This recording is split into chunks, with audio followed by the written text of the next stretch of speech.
So Dion Jabez had the Mustang around Kalani, did a reasonable time, and he really liked the car. He said it was soft without being wallowy, good brakes, decent handling, and I have to say I agree with him. I really like the Mustang. I like its old school styling, and I really like its old school drive. I don't know about that. I mean, old school's one thing, and I'm the first guy who likes a bit of retro vibes, but I think in terms of coupes and sports performance cars, the game's moved on a lot, Ian. I mean, be serious. This car's soft, and if I'm going to go retro and muscle car, I want something to have a bit of balls and a little bit of hair in its chest. I just didn't feel it with this car. Look, Steve, granted, you've probably got more experiences with old school things than I do, but I think you're wrong on this one. I think let's go for a drive and discuss it more. Game on. Now come now, Steve. What I really like about the Mustang is its presence, and I haven't driven a car other than the i8 that's gotten this much attention this year. And the irony is, this is kind of the anti-hybrid. But for me, there's got to be a little bit more than, you know, that mystique about Mustang, and I get that. You know, this is actually the first right-hand drive car we've actually had in South Africa, so there's going to be a lot of excitement around that. But I don't know. I just don't think the car lives up to it from a driving point of view. I think it does enough in terms of driving point of view. Granted, it's not as sharp as any of its German rivals, but I think you're buying the experience. I think you're buying the Mustang brand, so that you can, your chest puffs out a little bit because you're in a Mustang. The problem I have is that chest isn't hairy enough. So Yeah. if I'm going to have a car like this that stands out in the traffic, I think you want it to stand out from a kind of oral perspective as well. I want to hear that like burble, that overrun. I want to feel the hairs on the back of my neck stand up when you come off the gas. Yeah. Now listen to that. I'm not hearing anything there. Put your foot down.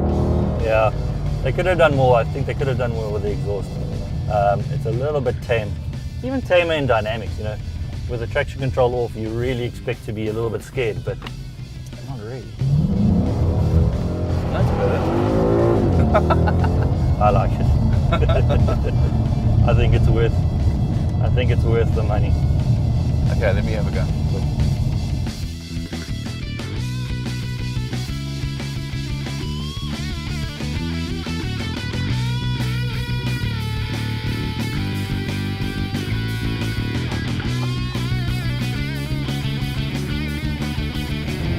I don't think the build quality is quite what it should be. I've got to be honest about that. But even inside, there's a couple of things here, like there's a big gap in this panel on the dash, and it's bulging and bouncing, and I think that's just going to get worse as the sun beats down on it. Yeah. I don't think too many cows were harmed in the making of this leather panel up here or on the armrests. Yeah.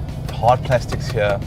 There are some fairly sizey and inconsistent panel gaps, which genuinely surprised me. I mean, it's the kind of thing you wouldn't even really see in a budget hatchback these days. Yeah. Let's have a look. Let me show you what I was talking about. So there's some panel gap issues, and it's not something I generally notice, but these kind of stood out for me. I think if you look down on the bonnet in particular, the way that doesn't match up, the way this really doesn't match up, this front panel here to the bumper. It's wider there, narrower, and the width there doesn't even match that one. And I don't know, if you have a look at the side, this door crease here.